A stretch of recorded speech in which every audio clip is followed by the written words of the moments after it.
Hi friends, welcome to top 7 Tamil. இந்த வீடியோவில் வந்து 8th ஸ்டாண்டர்ட் சயின்ஸ் புக்கில் இருக்க முக்கியமான கொஸ்டின் 250 கொஸ்டின் தான் நம்ம பார்க்க போகிறோம். இதுக்கு முன்னாடி நம்ம 6th science social, 7th science social Tamil, 8th social, இது சயின்ஸு, இத்தனை வீடியோஸ் வந்து உங்களுக்கு கொடுத்துருக்கோம். ஸ்டாண்டர்ட் புக்கில் இருந்து எடுக்கப்பட்ட முக்கியமான கொஷின்ஸ். ஓகேங்களா? இது போலீஸ் எக்ஸாம் படிச்சுட்ருக்கவங்களுக்கு கண்டிப்பாக யூஸ்ஃபுல்லாக இருக்கும். படித்தவங்களுக்கு ஒரு தடவை ரிவிஷன் பண்ணிக்கிட்ட மாதிரி இருக்கும். படிக்காதவங்களும் படிச்சுக்கலாம். லாஸ்ட் டைம் வீடியோவை ஸ்கிப் பண்ணாமல் ஃபுல்லாக பாருங்கள், கொஷின்ஸ் பார்க்கலாம். அதுக்கு முன்னாடி இந்த வீடியோக்குரிய பிடிஎஃப் ஃபைல் வந்து டெலகிராமில் ஷேர் பண்ணுவோம். கீழே டிஸ்கிரிப்ஷனில் லிங்க் கொடுக்குறோம், ஓப்பன் பண்ணி டெலகிராமில் ஜாயின் பண்ணிக்கோங்க. ஓகேங்களா? கொஷின்ஸ் பார்க்கலாம்.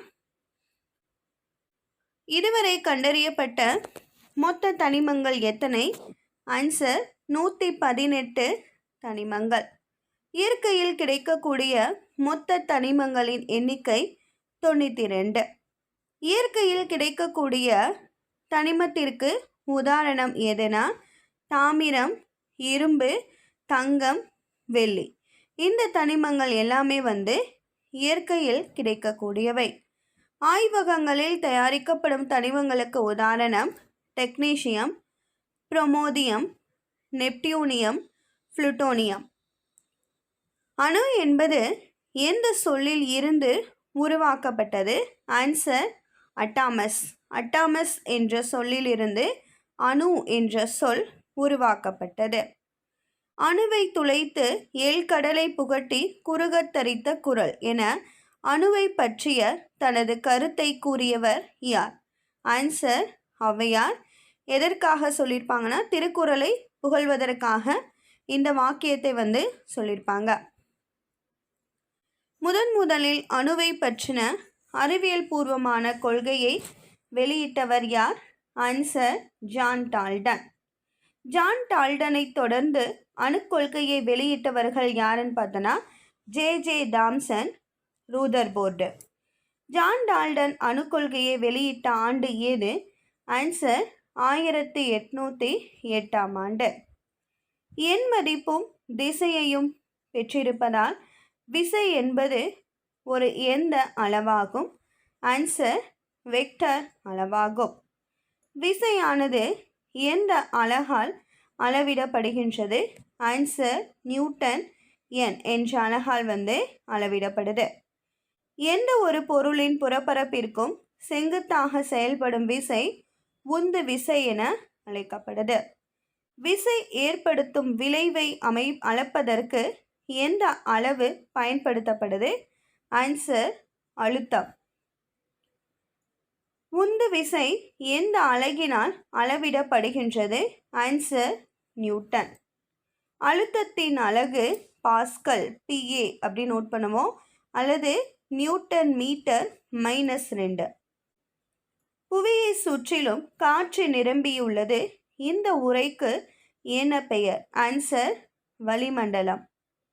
விசை அல்லது எடை வளிமண்டல அழுத்தத்தை அளக்க பயன்படும் கருவி எது? Answer barometer. பாரோமீட்டரை கண்டுபிடித்தவர் யார்?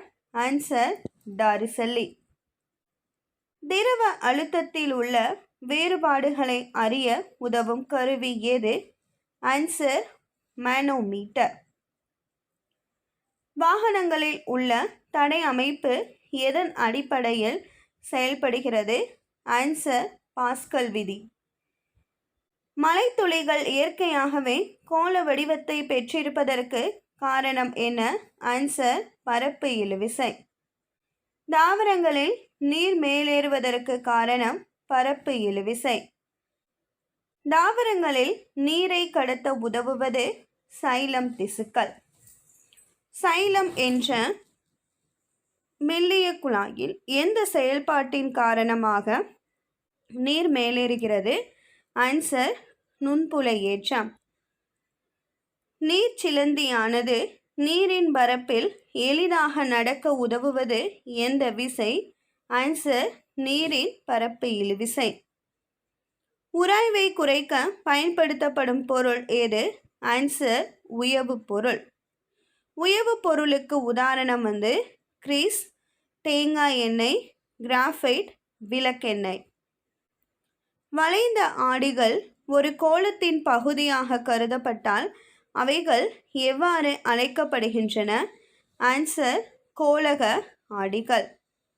கோளக ஆடியின் வளைந்த பரப்பில் ஒளி எதிரொலிப்பானது நிகழ்ந்தால் அது எவ்வாறு அழைக்கப்படுகின்றது? ஆன்சர் குழியாடி. கோளக ஆடியின் அருகில் வைக்கப்பட்ட பொருளினை பெரிதாக காட்டும் ஆடி குழியாடி. அலங்காரத்திற்கு பயன்படுத்தப்படும் கண்ணாடி எந்த ஆடிக்கு உதாரணம்? ஆன்சர் குழியாடி. சூரிய சமையற்கலன்கள், சூரிய வெப்ப சூடேற்றி ஆகியவற்றில் பயன்படும் ஆடிகள் பரவளைய ஆடிகள். எந்த காலத்தில் இருந்தே பரவளைய ஆடி வேலை செய்யும் தத்துவம் அறியப்பட்டது? ஆன்சர் கிரிக்கோ ரோமன் காலத்தில். பரவளைய ஆடியின் வடிவம் பற்றி தகவல் கணித வல்லுனர் டயோக்ளிட்ஸ் எழுதிய எந்த புத்தகத்தில் குறிப்பிடப்பட்டுள்ளது? ஆன்சர் எரிக்கும் ஆடிகள் என்ற புத்தகத்தில். எந்த இயற்பியலாளர் 10ஆம் நூற்றாண்டில் பரவளைய ஆடிகளை பற்றி கற்றறிந்தார்? Answer ibn shawl. முதலாவது பரவளைய ஆடியை எதிரொலிக்கும் வானலை வாங்கி வடிவில் வடிவமைத்தவர் ஹென்றி ஹெர்ட்ஸ். ஆடி உருவாக்கப்பட்ட கோளத்தின் மையம் எவ்வாறு குறிக்கப்படுகிறது? ஆன்சர் வளைவு மையம். வளைவு மையம் வரைபடத்தில் எந்த ஆங்கில எழுத்தில் எழுதப்படுகிறது? Answer capital C. கோளக ஆடிகளில் தோன்றும் பிம்பம் எத்தனை வகைப்படும்? ஆன்சர் 2 வகைப்படும். ஒன்று மெய்பிம்பம், இன்னொன்று மாயபிம்பம். திரையில் பிடிக்க இயலும் பிம்பங்கள் மெய்பிம்பம். திரையில் பிடிக்க இயலாத பிம்பம் மாயபிம்பம். குவி ஆடியில் பொருளானது ஈரிலா தொலைவில் வைக்கப்படும் பொழுது எந்த பிம்பம் தோன்றுகின்றது? ஆன்சர் நேரான மாயபிம்பம். குழி ஆடியில் பொருளானது ஈரிலா தொலைவில் வைக்கப்படும் பொழுது தோன்றும் பிம்பம் தலைகீழான மெய்பிம்பம். வாகனங்களில் பின்வரும் வாகனங்களை பார்ப்பதற்கு பயன்படும் ஆடி எது? ஆன்சர் குவியாடி.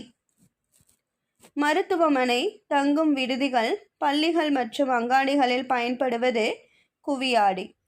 ஒரே ஒரு பொருளானது 3 பிம்பங்களாக கண்ணாடியில் தெரிவது பன்முக எதிரொலிப்பு என அழைக்கப்படுது. இரு கண்ணாடிகளுக்கு இடைப்பட்ட கோணம் 360 டிகிரி. ஒளியின் பன்முக எதிரொலிப்பு தத்துவத்தின் அடிப்படையில் செயல்படும் கருவி எது? Answer kaleidoscope. விலை குறைந்த பொருட்களை கொண்டு வடிவமைக்கக்கூடிய கருவி கலைடாஸ்கோப். குழந்தைகளால் விளையாட்டு பொருளாக பயன்படுத்தப்படுவது கலைடாஸ்கோப். போரின் போதும் நீர்மூழ்கி கப்பல்களை வழிநடத்தவும் பயன்படும் கருவி எது? Answer periscope. இராணுவத்திற்கு பதுங்கு குழியிலிருந்து இலக்கினை குறிப்பார்ப்பதற்கும் சுடுவதற்கும் பயன்படுவது பெரிஸ்கோப். உடல் உள்ளுறுப்புகளை பார்ப்பதற்கு மருத்துவர்களால் பயன்படுவது ஒளியிலை பெரிஸ்கோப்.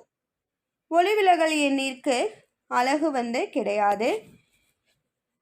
ஒளிக்கதிர்கள் ஒரு ஊடகத்தில் இருந்து மற்றொரு ஊடகத்திற்கு பயணிக்கும் பொழுது உட்படும் விதி ஸ்னெல் விதி என அழைக்கப்படுது. வெள்ளொளி கதிர்களின் நிறப்பிரிகைக்கு உதாரணம் வானவில். வானவில் சூரியனுக்கு எந்த திசையில் தோன்றும்? ஆன்சர் சூரியனுக்கு எதிர் திசையில் தோன்றும். திடப்பொருள் திரவமாக மாறுதல் உருகுதல் என அழைக்கப்படுது. திரவம் வாயுவாக மாறுறது ஆவியாதல். திரவம் நேரடியாக வாயுவாக மாறுதல் பதங்கமாதல். வாயு திரவமாக மாறுவது குளிர்தல். திரவம் திடப்பொருளாக மாறுவது உறைதல். வாயு திடப்பொருளாக மாறுவது படிதல்.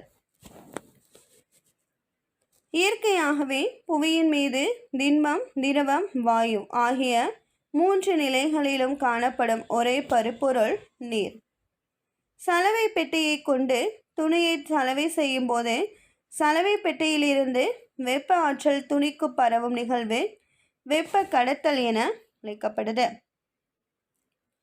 வளிமண்டலத்தில் உள்ள வாயுக்கள் எதன் மூலம் வெப்பமடைகின்றன? ஆன்சர் வெப்பச்சலனம். நிலக்காற்று மற்றும் கடல் காற்று ஆகிய நிகழ்வுகள் உருவாவதற்கு காரணம் வெப்பச்சலனம். காற்றானது ஒரு பகுதியில் இருந்து மற்றொரு பகுதிக்கு இடம்பெற காரணம் வெப்பச்சலனம்.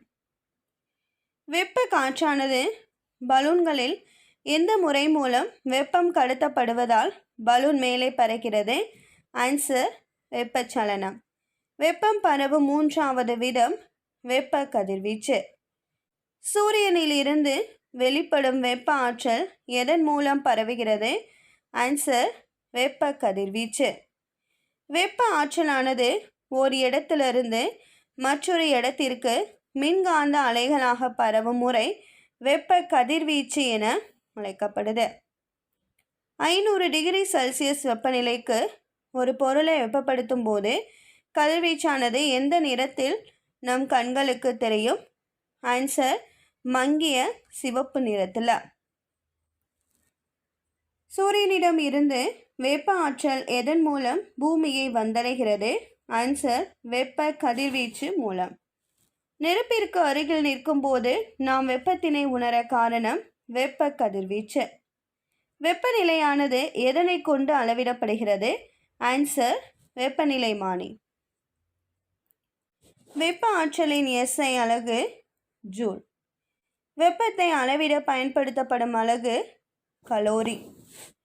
1 கிராம் நிறையுள்ள நீரின் வெப்பநிலையை 1 டிகிரி செல்சியஸ் உயர்த்த தேவைப்படும் வெப்ப ஆற்றலின் அளவு 1 கலோரி. 1 கலோரி என்பது 4.189 ஜூல். 1 கிலோ கலோரி என்பது 4200 ஜூல். உணவுப் பொருட்களில் உள்ள ஆற்றலின் அளவு எந்த அலகால் குறிப்பிடப்படுகிறது? Answer kilo calorie. 1892ஆம் ஆண்டு வெற்றிடக் குடுவையை முதலில் கண்டறிந்தவர் யார்? Answer sir James Dewar. வெப்ப குடுவை எவ்வாறு அழைக்கப்படுகிறது? ஆன்சர் தீவார் குடுவை. ஒரு தனிமத்தின் மிகச்சிறிய அலகு அணு. அணுவை அதனை விட சிறிய கூறுகளால் பிரிக்க இயலாது என கூறியவர் John Dalton.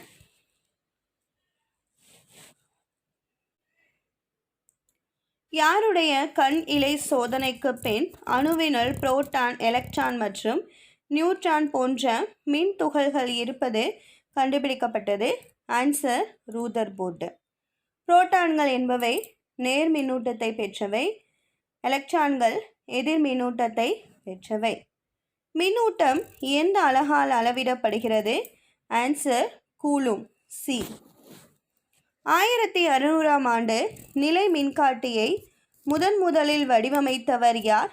Answer William Gilbert. ஓரின மின் துகள்கள் ஒன்றையொன்று விலக்கிக் கொள்கின்றன என்ற தத்துவத்தின் அடிப்படையில் செயல்படுவது நிலை மின்காட்டி. வில்லியம் கில்பர்ட் என்பவரால் உருவாக்கப்பட்ட நிலைமின்காட்டி எவ்வாறு அழைக்கப்படுகிறது? Answer versorium. தங்க இழை மின்காட்டியை 1787ஆம் ஆண்டு ஆங்கிலேய அறிவியல் அறிஞர் வடிவமைத்தார். யாருன்னா ஆப்ரஹாம் பெனட். எந்த வகை மீன்களால் 650 வாட்ஸ் அளவுக்கு மின்சாரத்தை உருவாக்கி மின் அதிர்ச்சியை ஏற்படுத்த முடியும்? ஆன்சர் ஈல் என்ற விலாங்கு மீனால். விழா காலங்களில் எந்த இணைப்பில் மின் விளக்குகளை அமைக்கின்றன? ஆன்சர் தொடர் இணைப்பு. வீடுகளில் பயன்படுத்தப்படும் மின் விளக்குகள் அனைத்தும் எந்த இணைப்பில் இணைக்கப்படுகின்றன? ஆன்சர் பக்க இணைப்பு. மின்னோட்டத்தின் வேதி விளைவின் பயன்பாடு மின்முலாம் பூசுதல். இரும்பின் மீது ஏற்படும் அரிமானம் மற்றும் துருப்பிடித்தலை தவிர்ப்பதற்காக பூசப்படுவது துத்தநாக முலாம். தாவரங்கள் கார்பன் டை ஆக்சைடு ஒளிச்சேர்க்கைக்கு பயன்படுத்தி கொண்டு எந்த வாயுவை வெளியிடுகின்றன? ஆன்சர் ஆக்சிஜன் வாயுவை. உலகில் வாழ்கின்ற அனைத்து உயிரினங்களுக்கும் தேவையான வாயு ஆக்சிஜன். ஆக்சிஜன் வாயுவை கண்டறிந்தவர் ஸ்வீடன் நாட்டைச் சேர்ந்த CW ஷீலே. ஆக்சிஜன் எரிதலுக்கு துணை புரிந்ததால் அதனை நெருப்பு காற்று என்றும் அத்தியாவசியமான உயிர் என்றும் அழைத்தவர் CW ஷீலே. 1774ஆம் ஆண்டு தனது தனிப்பட்ட முயற்சியால் ஆக்சிஜனை கண்டறிந்தவர் ஜோசப் பிரிஸ்லி. ஆக்சிஜன் என்று பெயரிட்டவர் லவாய்சியர். கிரேக்க மொழியில் ஆக்சிஜன் என்ற சொல்லின் பொருள் அமில உருவாக்கி. கரைத்தூளுடன் எது இணைந்து வெடிபொருள் தயாரிக்கப்படுகிறது? Answer oxygen. மெத்தனால் மற்றும் அமோனியா தயாரிக்க பயன்படுவது ஆக்சிஜன். தாவரங்களுக்கும் விலங்குகளுக்கும் வளர்வது தேவைப்படும் வாயு நைட்ரஜன். 1772ஆம் ஆண்டு முதலில் காற்றிலிருந்து நைட்ரஜன் யாரால் பிரிக்கப்பட்டது? ஆன்சர் கார்ல் வில்கம் ஷீலேவால். மனித உடலில் 4வது அதிக அளவில் காணப்படும் தனிமம் நைட்ரஜன். மனித உடலின் மொத்த நிறையில் எத்தனை சதவிகித அளவுக்கு நைட்ரஜன் இருக்கு? ஆன்சர் 3%. நமது அண்டத்தில் பரவலாக 7வது இடத்தில் காணப்படும் தனிமம் நைட்ரஜன். வாகனங்களில் டயர்களில் நிரப்பப்படுவது நைட்ரஜன். அறை வெப்பநிலையில் வாயுவாக காணப்படுவது கார்பன் டை ஆக்சைடு. நீல லிட்மஸ் தாளை சற்று சிவப்பாக மாற்றும் பண்பு கொண்டது கார்பன் டை ஆக்சைடு. காற்றேற்றப்பட்ட குளிர்பானங்கள் அல்லது மென்பானங்கள் தயாரிக்க பயன்படுவது கார்பன் டை ஆக்சைடு. உலர் பனிக்கட்டி என்பது கார்பன் டை ஆக்சைடு. உணவு தானியங்கள், பழங்கள் போன்றவற்றை பதப்படுத்த பயன்படுவது கார்பன் டை ஆக்சைடு. வெள்ளிக்கோளின் வளிமண்டலத்தில் 96 to 97% உள்ள வாயு கார்பன் டை ஆக்சைடு. நீரின் தூய வடிவம் மழைநீர். தூய மழைநீரின் pH மதிப்பு 5.6. pH மதிப்பு மழைநீரின் pH மதிப்பு 5.6க்கு குறைவாக இருக்கும்போது ஏற்படுவது அமிலமழை. ஒரே தனிமத்தின் அணுக்கள் வெவ்வேறு அணுநிறைகளை பெற்றிருப்பது ஐசோடோப்கள்.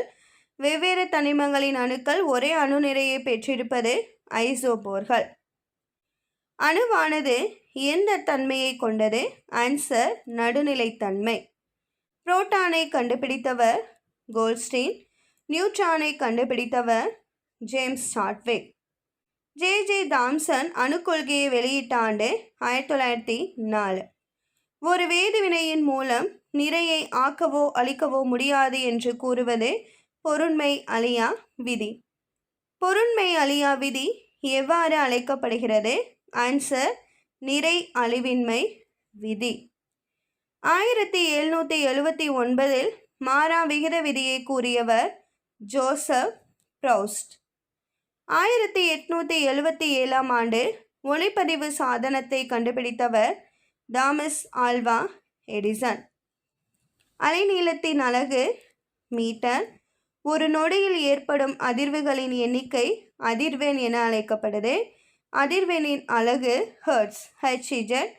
காற்றில் உள்ள நீரின் அளவு ஈரப்பதம். எவ்வளவு அதிர்வெண் கொண்ட ஒளி சோனிக் ஒளி அல்லது கேட்பொலி என்று அழைக்கப்படுது? ஆன்சர் 20 to 20,000 ஹெர்ட்ஸ் வரை. 20 ஹெர்ட்ஸுக்கு குறைவான அதிர்வெண் கொண்ட ஒளி குற்றொலி அல்லது இன்ஃப்ராசோனிக் ஒளி என அழைக்கப்படுது. மெய்யொலிகளை கேட்கக்கூடிய உயிரினங்கள் வௌவால்கள், நாய்கள், டால்ஃபின்கள். கடலின் ஆழத்தை கண்டறியவும் நீர்மூழ்கி கப்பல்களை கண்டறியவும் பயன்படுவது சோனார். கிபி 1200இல் காந்தத்தை முதலில் திசை காட்டிகளாக பயன்படுத்தியவர்கள் சீனர்கள். வலிமையான இயற்கை காந்தம் என்பது மேக்னடைட். இரும்பின் தாதுக்கள் எத்தனை வகைப்படும்? ஆன்சர் 3. 1 hematite, magnetite, siderite. இதில் பிராக்கெட்டில் இருக்க அளவு அதனுடைய தாதுக்கள் பொறுத்தது. அதிக காந்த பண்பை பெற்றிருப்பது மேக்னடைட். காந்தவியல் உருவாக அடித்தளமிட்டவர் வில்லியம் கில்பர்ட். பூமி மிகப்பெரிய காந்தம் என்பதனை வலியுறுத்தியவர் வில்லியம் கில்பர்ட். வில்லியம் கில்பர்ட் தனது கண்டுபிடிப்புகளை எதில் வெளியிட்டார்?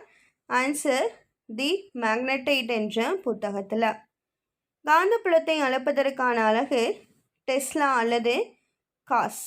ஒரு டெஸ்லா என்பது 10,000 காஸ்.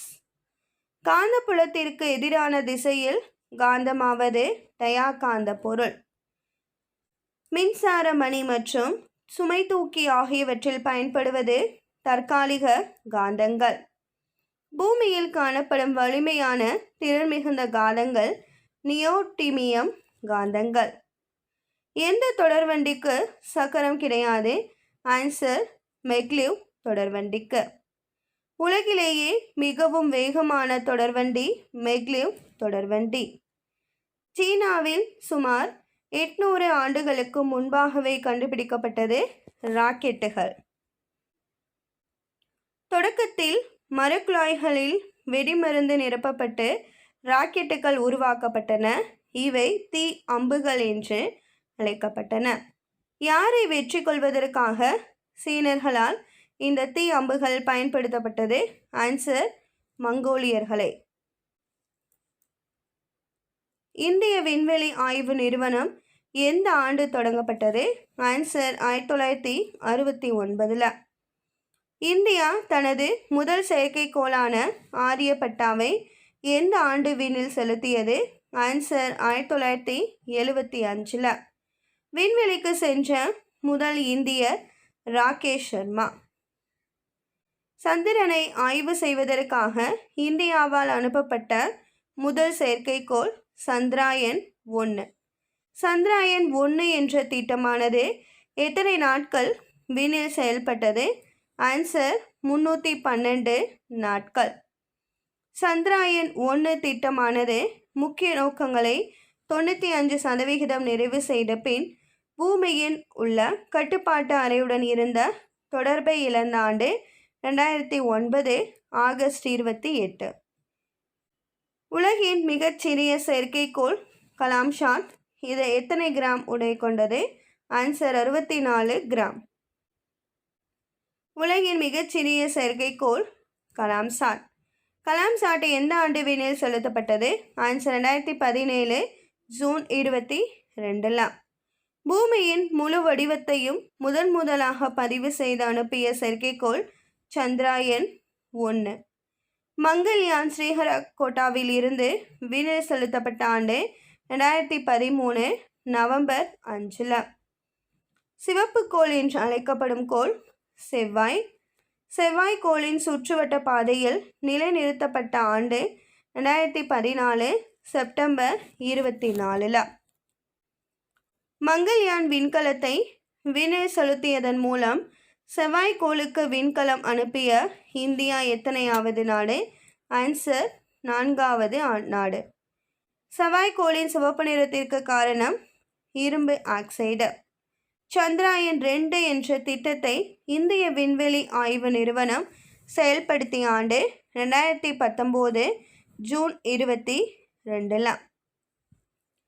இந்திய விண்வெளி திட்டத்தின் தந்தை டாக்டர் விக்ரம் சாராபாய்.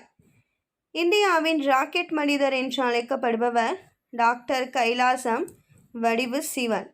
நாசா எங்கு அமைந்துள்ளது? ஆன்சர் அமெரிக்கா, வாஷிங்டனில். நாசா தொடங்கப்பட்ட ஆண்டு 1958. முதலில் மனிதர்களை நிலவுக்கு அனுப்பிய திட்டம் அப்பல்லோ 8. முதலில் மனிதனை நிலவில் தரையிறங்க செய்த திட்டம் அப்பல்லோ 11. சந்திரனில் தரையிறங்கிய முதல் மனிதர் Neil Armstrong, Buzz Aldrin. Kalpana Chawla எந்த ஆண்டு நாசாவில் இணைந்தார்? ஆன்சர் 1988. இவர் எந்த விண்வெளி திட்டத்தில் பணிபுரிய தேர்வு செய்யப்பட்டார்? ஆன்சர் கொலம்பியா திட்டத்தில். திட்டத்தின் மூலம் விண்வெளிக்கு சென்ற முதல் இந்திய விண்வெளி வீராங்கனை என்ற புகழ்பெற்றவர் கல்பனா சாவ்லா. கல்பனா சாவ்லா விண்வெளியில் எத்தனை நாட்கள் தங்கியிருந்தார்? ஆன்சர் 372 நாட்கள். சுனிதா வில்லியம்ஸ் 1965ஆம் ஆண்டு எங்கு பிறந்தார்? ஆன்சர் அமெரிக்காவில்.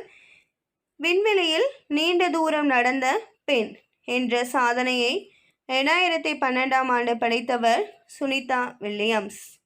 நம் உடல் எத்தனை சதவிகிதம் நீரால் ஆனது? ஆன்சர் 65%.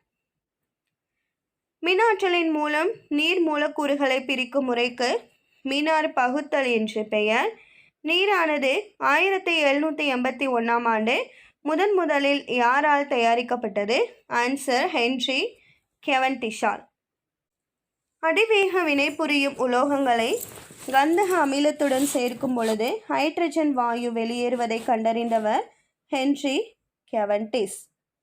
ஹைட்ரஜனை எளிதில் எரியும் காற்று என்று கூறியவர் ஹென்றி கெவன்டிஷ்.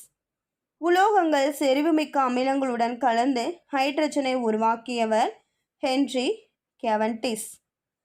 தூய நீரின் கொதிநிலையானது ஒரு வளிமண்டல அழுத்தத்தில் எவ்வளவு? Answer 100 degree Celsius. நீரின் உறைநிலை 0 டிகிரி செல்சியஸ். அழுத்தம் அதிகரிக்கும் பொழுது நீரினுடைய கொதிநிலை அதிகரிக்கும். அழுத்தம் அதிகரிக்கும் போது நீரினுடைய உறைநிலை குறையும். நீரானது 100 டிகிரி செல்சியஸ் வெப்பநிலையை அடையும் போது அதனுடைய திரவ நிலையிலிருந்து எந்த நிலைக்கு மாறுகிறது? ஆன்சர் வாயு நிலை. அதிக உப்புத்தன்மை கொண்ட கடல் சாக்கடல். நீரில் நுண்ணுயிர் நீக்கத்திற்கு பயன்படுவது குளோரின் மற்றும் ஓசோன். நீரில் இருந்து மாசு மற்றும் கிருமி நீக்கம் செய்ய பயன்படுவது எதிர் சவ்வூடு பரவல் முறை. கடின நீரை சலவை செய்வதற்கு ஏற்றவை அல்ல. இவை துணிகளுடன் சேர்ந்து உருவாக்குவது ஸ்கம். வடிகட்டுதல் முறைக்கு உட்படுத்தப்பட்ட பின் பெறப்படும் காய்ச்சிய நீர் எவ்வாறு அழைக்கப்படுகிறது? ஆன்சர் வாலை வடிநீர். நீர் மாசுபாட்டிற்கு வீட்டிற்கு உபயோகப் பொருளில் முக்கிய பங்கு வகிப்பது டிடர்ஜென்ட். காரங்கள் எந்த சுவை உடையவை? ஆன்சர் கசப்பு சுவை உடையவை. நாம் பயன்படுத்தும் வலி நிவாரணி மருந்து ஆஸ்பிரின், இது எந்த தன்மை வாய்ந்தது? ஆன்சர் அமிலத்தன்மை. அமில நீக்கியாக பயன்படும் மருந்துகளின் கலவை காரங்கள். அமிலங்கள் பற்றிய கொள்கையினை முன்வைத்தவர் அர்ஹீனியஸ். எலுமிச்சை ஆரஞ்சுகளில் பயன்படும் அமிலம் சிட்ரிக் அமிலம். தயிர்களில் காணப்படும் அமிலம் லாக்டிக். தக்காளியில் இருப்பது ஆக்சாலிக் அமிலம். வினிகரில் இருப்பது அசிட்டிக் அமிலம். ஆப்பிளில் இருப்பது மாலிக் அமிலம். புளியில் காணப்படுவது டாட்டாரிக் அமிலம். ஒரு சில அமிலங்கள் திண்ம நிலையில் உள்ளன. காரணம் என்னன்னா பென்சாயிக் அமிலம். அமிலங்கள் நீல லிட்மஸ் தாளை என்ன நிறமாக மாற்றும்? ஆன்சர் சிவப்பாக. நம் வயிற்றில் நமக்கு பசி உணர்வை ஏற்படுத்துவது ஹைட்ரோகுளோரிக் அமிலம். நம் வயிற்றில் உணவுப் பொருட்களின் செரிமானத்திற்கு உதவுவது ஹைட்ரோகுளோரிக் அமிலம். உணவுப் பொருட்கள் கெட்டுப்போகாமல் இருக்க உதவுவது வினிகர் அசிட்டிக் அமிலம். வேதிப்பொருட்களின் அரசன் என்று அழைக்கப்படுவது சல்ஃபியூரிக் அமிலம். மிகச்சிறந்த நீர் நீக்கியாக பயன்படுவது சல்ஃபியூரிக் அமிலம். நீரில் ஹைட்ராக்சைடு அயனிகளை தரவல்ல வேதிப்பொருள் எவ்வாறு அழைக்கப்படுது? ஆன்சர் காரங்கள். சோடியம் கார்பனேட் என்பது சலவை soda. Sodium bicarbonate baking soda. Sodium hydroxide caustic soda. Potassium hydroxide caustic potash என அழைக்கப்படுது. சிவப்பு லிட்மஸ் தாளை நீல நிறமாக மாற்றும் தன்மை கொண்டது காரங்கள். சலவை சோப்புகள் தயாரிக்க பயன்படுவது சோடியம் ஹைட்ராக்சைடு. வெள்ளையடிக்க பயன்படுவது கால்சியம் ஹைட்ராக்சைடு. எறும்புகள் மற்றும் தேனீக்களின் கொடுக்குகளில் காணப்படும் அமிலம் ஃபார்மிக் அமிலம். குளவி கொட்டும் பொழுது குளவியால் நமது உடலில் செலுத்தப்படும் நச்சுப் பொருள் அல்கலி. தொழிற்சாலைகளில் இருந்து வெளியேறும் கழிவுகளில் காணப்படுவது சல்ஃபியூரிக் அமிலம். பாறைகளை குடைந்து வெளியே எடுக்கப்படுவது ஹைட்ரோ கார்பன்கள். ஹைட்ரோ கார்பன்கள் நீரை விட குறைவான அடர்த்தி கொண்டுள்ளதால் நீரின் மீது மிதக்கும். மின்சார உற்பத்தியில் எரிபொருளாக பயன்படுவது மீத்தேன். சதுப்பு நில வாயு என அழைக்கப்படுவது மீத்தேன். புதுப்பிக்கக்கூடிய ஆற்றல் வளம் மீத்தேன். மீத்தேனினுடைய வாய்ப்பாடு CH4. ஈத்தேனினுடைய வாய்ப்பாடு C2H6. Propane C2H8. Butane C4H10. Pentane C5H12. மணமற்ற மற்றும் மிகவும் எளிதில் தீப்பற்றும் ஒரு வாயு புரோப்பேன். LPGயில் சேர்க்கப்படும் துர்நாற்றம் தரும் எரிபொருள் மெர்காப்டன். அறை வெப்பநிலையிலும் வளிமண்டல அழுத்தத்தில் வாயுவாக இருப்பது பியூட்டேன். குளிர்பதன பெட்டியில் பயன்படுவது தூய பியூட்டேன். பாலிஸ்டைரீன் என்ற வேதிப்பொருளை உற்பத்தி செய்ய பயன்படுவது பென்டேன்கள். இயற்கை வாயுவில் மீத்தேன், ஈத்தேன் என்ற கீழ்நிலை ஹைட்ரோ கார்பன்கள் இருந்தால் அது உலர்வாயு என அழைக்கப்படுது. இயற்கை வாயுவில் புரோப்பேன், பியூட்டேன் போன்ற உயர் ஹைட்ரோ கார்பன்கள் இருந்தால் அது ஈரவாயு என அழைக்கப்படுது. இரும்பு எஃகு உற்பத்தி தொழிற்சாலைகளில் எரிபொருளாக பயன்படுவது உற்பத்தி வாயு. அமெரிக்காவில் மரவாயு என்றும் இங்கிலாந்தில் உறிஞ்சு வாயு எனவும் அழைக்கப்படுவது உற்பத்தி வாயு. கருப்பு வைரம் என அழைக்கப்படுவது நிலக்கரி. உலகளவில் சுமார் எத்தனை நாடுகளில் நிலக்கரி இருப்புகள் காணப்படுது? ஆன்சர் 70 நாடுகளில். உலக அளவில் 30% நிலக்கரியை வழங்கி எந்த நாடு முதலாவதாக திகழ்கிறது? Answer America. இந்தியாவில் நிலக்கரி வெட்டி எடுத்தல் பணி தொடங்கப்பட்ட ஆண்டு 1774. இந்திய உலக அளவில் நிலக்கரியை உற்பத்தி செய்வதில் 3வது இடம். மிகவும் உயர்தரம் கொண்ட நிலக்கரி வகை ஆந்த்ரசைட். கல்கரி எத்தனை சதவிகிதம் கார்பன் அளவை கொண்டுள்ளது? ஆன்சர் 98%. புகையின்றி எரியக்கூடிய எரிபொருள் கல்கரி. கரித்தாளில் இருந்து கிடைக்கும் முக்கிய பொருள் நாப்தலின். நாப்தலின் உருண்டைகள் அந்துருண்டைகள் என அழைக்கப்படுது. நகரவாயு கரிவாயு. கருப்பு தங்கம் என அழைக்கப்படுவது பெட்ரோலியம். உலர் சலவை செய்வதற்கு கரைப்பானாக பயன்படுவது பெட்ரோல். எதிரொலித்தல் ஒரு மிகச்சிறந்த மாற்று எரிபொருளாக இருப்பது ஹைட்ரஜன் வாயு. எதிர்காலத்தில் ஒரு மிக சிறந்த மாற்று எரிபொருளாக இருப்பது ஹைட்ரஜன் வாயு. இந்த வீடியோவில் 8th ஸ்டாண்டர்ட் சயின்ஸ் புக்கில் இருக்க முக்கியமான 250 கொஷின்ஸ் தான் பார்த்தோம். இதே மாதிரி அடுத்த ஸ்டாண்டர்ட் புக்கில் இருக்க கொஷின்ஸ் அடுத்த வீடியோவில் பார்க்கலாம். இந்த வீடியோ வாட்ச் பண்ணதுக்கு தேங்க்யூ.